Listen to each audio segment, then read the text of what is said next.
بسم اللہ الرحمن الرحیم۔ السلام علیکم ورحمۃ اللہ وبرکاتہ۔ سہما کورس کے اندر پھر سے آپ کا ایک مرتبہ خیر مقدم ہے۔ کل بھی آپ نے سہما کورس کے اندر جو ہے مخارج کی کلاس کو آپ نے سمجھا ہوگا۔ کل کی کلاس جو ہوئی تھی وہ مخارج کے بارے میں ہوئی تھی، یعنی مخارج کا بیان ہم نے کل شروع کیا تھا، اور آج بھی انشاءاللہ تعالی مخارج ہی کی کلاس کو جو ہے پڑھایا جائے گا، کیونکہ کل جو ہے کچھ ہی مخارج کو ابھی شروع کیا گیا ہے۔ یعنی ہم نے 17 مخارج کے بارے میں نے آپ کو کہا تھا کہ ٹوٹل جو مخارج ہیں وہ 17 ہیں، اور چند کے بارے میں کل آپ کو معلومات دی گئی تھی۔ امید ہے کہ آپ نے اس کلاس کو بہت اچھی طرح سمجھا ہوگا، اور اگر آپ نے ابھی تک اس کلاس کو نہیں سمجھا ہے تو آپ اس کلاس کو پہلے اچھی طرح سمجھ کر کے اچھی طرح اس ویڈیو کو دیکھیں، اور ویڈیو دیکھنے کے بعد جو ہے آپ کو یہ کلاس پھر سمجھ میں آ سکتی ہے۔ اگر آپ نے اس کلاس کو ابھی نہیں سمجھا ہے تو آپ اس کلاس کو پہلے اچھی طرح سمجھیں، اور اس کے بعد جو ہے پھر آپ کو یہ آج کی کلاس جو ہے سمجھ آ جائے گی۔ بسم اللہ الرحمن الرحیم۔ اب ہم آج کی کلاس کی طرف بڑھتے ہیں کہ آج بھی ہم مخارج کو سیکھیں گے۔ تفصیل مخارج کا بیان ہم سیکھ رہے تھے۔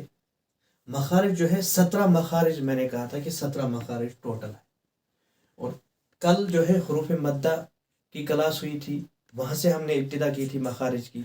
3 حروف کو کل پڑھایا گیا تھا، ان حروف کو میں پھر سے دہراتا ہوں، لوٹاؤں گا، ان کو رپیٹ کرتا ہوں۔ الف مدہ کو پڑھایا گیا تھا، واو مدہ کو پڑھایا گیا تھا، اور یا مدہ کو پڑھایا گیا تھا، اور آج کی کلاس کے اندر جو ہے آج بھی چند مخارج کو پڑھایا جائے گا، یعنی ٹوٹل جو ہے 3 مخارج کو آج کی کلاس کے اندر پڑھایا جائے گا، یعنی مخرج نمبر 2، مخرج نمبر 3 اور مخرج نمبر 4۔ حروف حلقی جو ہے، حروف حلقی ان کو کہتے کیوں ہیں؟ سب سے پہلے ہمیں اس بات کو سمجھنا ہوگا کہ حروف حلقی ان کو کیوں کہتے ہیں۔ اس وجہ سے ان کو حروف حلقی کہتے ہیں کیونکہ ان کا تعلق جو ہے ان مخارج کا، یہ 6 حروف جو ہے ان کے مخرج کا تعلق ہمارے گلے سے ہے، اور جب تک ہم ان حروفوں کو گلے سے ادا نہیں کریں گے تب تک ہم ان حروفوں کو صحیح پڑھ نہیں سکتے ہیں اور صحیح سمجھ نہیں سکتے ہیں، جب تک ہم سمجھ کر کے ان کو گلے سے ادا نہیں کریں گے۔ تو ان کو حلقی مخارج بھی کہا جاتا ہے، حروف حلقی بھی کہا جاتا ہے۔ تو لہٰذا آپ اب جو ہے ان کی تفصیل سنیے۔ مخرج نمبر 2 ہے اقصائے حلق، اس سے جو ہے حمزہ اور ہا، چھوٹا والا ہا جو ہے وہ ادا ہوتا ہے، یعنی 2 حرف جو ہے اقصائے حلق سے ادا ہوتے ہیں۔ اب آپ کو سمجھنا ہے کہ اقصائے حلق کے کون سے حصے کو کہتے ہیں۔ اقصا حصہ جو ہے وہ سینے کی طرف ہوتا ہے، یعنی نچلے والے حصے سے شروع کیا ہے میں نے سمجھانا۔ نچلے والا سینے کی طرف جو گلے کا حصہ ہوتا ہے اس کو اقصا کہتے ہیں، اس لیے اس کو اقصائے حلق کہتے ہیں، یعنی حلق کا سینے کی طرف والا حصہ۔ اس سے جو ہے 2 حروف ادا ہوتے ہیں، حمزہ اور ہا۔ پڑھ کے بھی میں آپ کو بتا سکتا ہوں۔ حمزہ جو ہے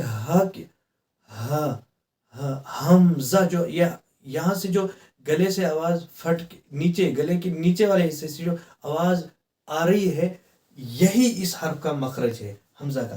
اور ہا بھی جو ہے، ہا کا تعلق بھی اقصائے حلق سے ہے، یعنی نچلے والے حصے سے۔ تو اب آپ نے جان لیا کہ مخرج نمبر 2 جو ہے اقصائے حلق ہے، یعنی حلق کا آخری سینے کی جانب جانے والا حصہ۔ یہاں سے ہم حمزہ اور چھوٹے ہا کو ادا کریں گے۔ اس کی پریکٹس کو آپ اس طرح جاری رکھیں گے، حمزہ ہا، جس طرح ہم پڑھتے ہیں وَيْلٌ لِكُلِّ هُمَزَةٍ لُمَزَةٍ۔ اس کے اندر ہا بھی آ جاتا ہے اور حمزہ بھی آ جاتا ہے، وَيْلٌ لِكُلِّ هُمَزَةٍ لُمَزَةٍ۔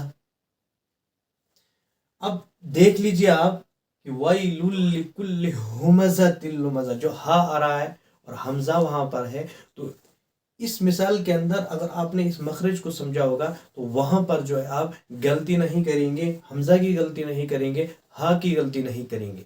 تو امید ہے کہ اس پہلے والے مخرج کو آپ نے انشاءاللہ بہت اچھی طرح سمجھا ہوگا. مخرج نمبر 2 آج کا، لیکن وہ جو ہمارا سیریل چل رہا ہے اس کے حساب سے جو ہے مخرج نمبر 3 ہے. مخرج نمبر 3 کیا ہے؟ وسط حلق. حلق کا کس والے حصے کو کہتے ہیں؟ چاہے آپ اوپر والے حصے سے شروع کریں، چاہے آپ نیچے والے حصے سے شروع کریں، لیکن یہ وسط جو ہے وسط ہی رہے گا. نیچے سے ہم شروع کریں گے تب بھی یہ دوسرا آتا ہے، اوپر سے شروع کرتے ہیں تب بھی یہ دوسرا آتا ہے. وسط کہتے ہیں بیچ والے حصے کو. یعنی گلے کی 3 حصے ہوتے ہیں، اوپر والا حصہ، بیچ والا حصہ اور نیچے والا حصہ. اب بیچ والا جو حصہ ہے اس کو وسط کہا جاتا ہے. وسط حلق. اس سے کون کون سا حرف نکلتا ہے؟ عین، اس سے عین ادا ہوتا ہے اور ہا. وسط حلق سے عین ادا ہوتا ہے اور ہا. اب ہم اس کی پریکٹس کو اس طرح جاری رکھیں گے.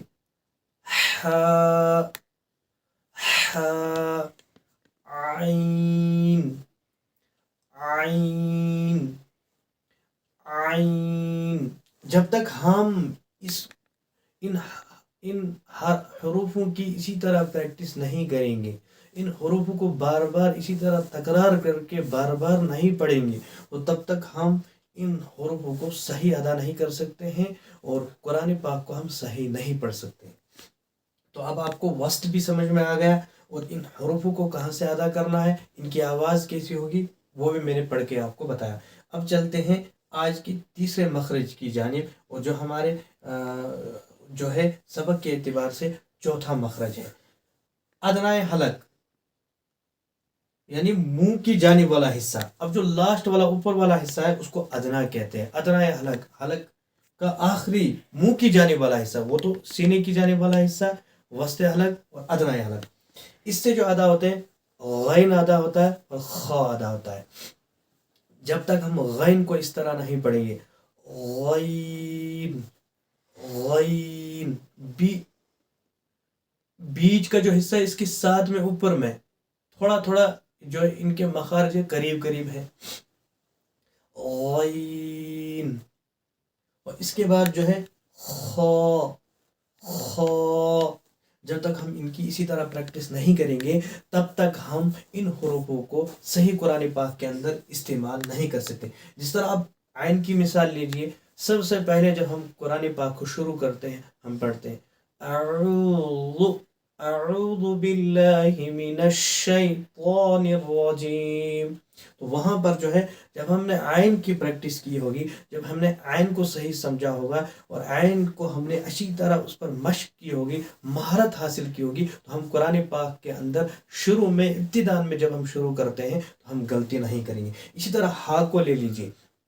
جب ہم قرآن پاک کو شروع کرتے ہیں تو ہم ہر سورت کے شروع میں جو رہتے ہیں بسم اللہ الرحمن الرحیم، بسم اللہ یہ ہا ہے. جب ہم نے ہا کی پریکٹس اچھی طرح کی ہوگی، ہا کے مخرج کو اچھی طرح سمجھا ہوگا، تو ہم وہاں ہا کی غلطی جو ہے نہیں کریں گے. اس کو اب دیکھ لیجئے ان ہا میں، اس ہا اور اس ہا میں فرق بھی کیا ہے. اس کی شکل جو ہے چھوٹے والے ہا کی یہ الگ ہوتی ہے اور بڑے والے ہا کی جو ہے شکل الگ ہوتی ہے. اور چھوٹا والا ہا جو ہے یہ نچلے والے حصے سے ادا ہوتا ہے، بڑے والا ہا جو ہے یہ وسط حلق سے ادا ہوتا ہے، یعنی درمیان حصے سے. ہا کتنی فرق ہمیں ظاہراً بھی دکھ رہی ہے. یہ بڑے والے ہا کی پریکٹس آپ اس طرح جاری رکھیں گے، ہا، ہا. اور چھوٹے والے ہا کی پریکٹس آپ اس طرح کریں گے، ہا، ہا. جو سننے والا ہوگا بہت زیادہ ڈفرینس جو ہے آواز میں لگ رہی ہے، سننے والے کو تو دور سے محسوس ہوگا کہ چھوٹے جو مہارت رکھتا ہو وہ اس بات کو سمجھ سکتا ہے، لیکن جس کو قرآن پاک اور مخارج کے بارے میں مہارت نہ ہو، یعنی قواعد کے بارے میں معلومات نہ ہو، وہ ان غلطیوں کو نہیں جان سکتا ہے. اور یہ کوئی اگر غلط بھی پڑھ دے وہ اس کو ٹوک نہیں سکتا ہے. لہذا قرآن پاک کو صحیح پڑھنے کے لیے ہمیں ان حروفوں کی بہت زیادہ پریکٹس کی ضرورت ہے. میں نے جب عین کی پریکٹس کی تھی تقریباً میں نے 1 مہینے تک عین کی پریکٹس کی تھی، تب جا کر کے آج بھی میرا عین جو ہے اللہ کے فضل و کرم سے ٹھیک ہے. میں عین کو پھر پڑھ کے بتاتا ہوں کہ عین کی پریکٹس آپ کو کس طرح کرنی ہے. عین، عین. بہت سارے جو ہے عین کو اس طرح پڑھتے ہیں، این، این نہیں پڑھنا ہے بلکہ عین،